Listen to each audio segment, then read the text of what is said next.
Ashama harka fuunee kabajamtoonni fi hordoftoonni maatii maastotootaa hundi keessanii kan biyya keessa jirtanis kan biyya ambaa keessa jirtanis nageenyi araarri waaqayyo isiniif haa baay'atu jecha akkasumas addaan bobbanii jira haaluma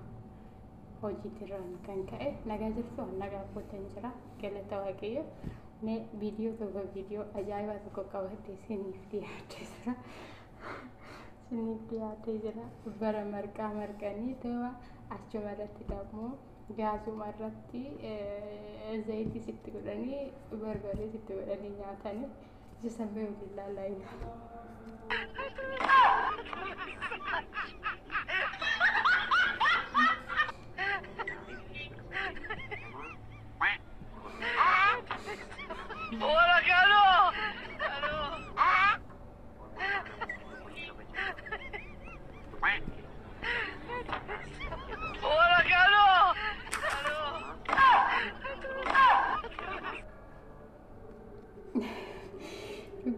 nama ajaa'iba jechuudha. Achumarratti marqitee raawwattee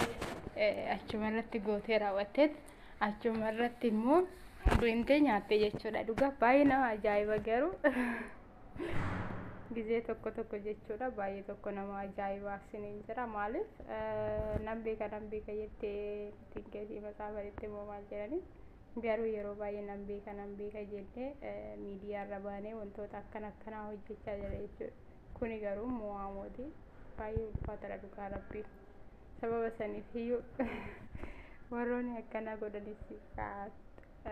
daffaari filafiitii namaa bahee malee sodaatoo filafiitiin baasu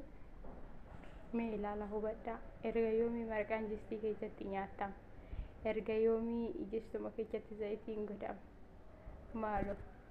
aadaa biyya keenya maqaan jalaa balleessite dhugaa aadaan biyya keenya akkanaa moti nu marqaa yoo marqine jennee dhadhaan kophaatti qophaa'ee barbareen kophaatti qophaa'ee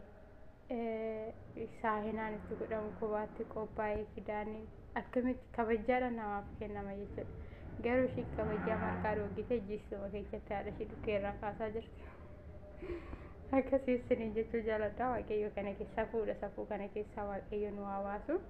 Video kana like share comment gochuun dagatina video das nagateetu waan sitti golfee akkuma ilaaleetti dannaqame kanatti ilaalaa jedhee isiniif hojjedhe agar video biraatti walitti deebi'utti turtii gaarii isiniif haa ta'u baay'ee isin jaaladha baay'ee isin kabajaa isiniin jedha video kana like share comment gochuu hin dagatinaa garuu asirratti hubadhaa laala viidiyicha ishiin hojjette jechuudha akkaataa ishiitti marqaa jirtulleedha.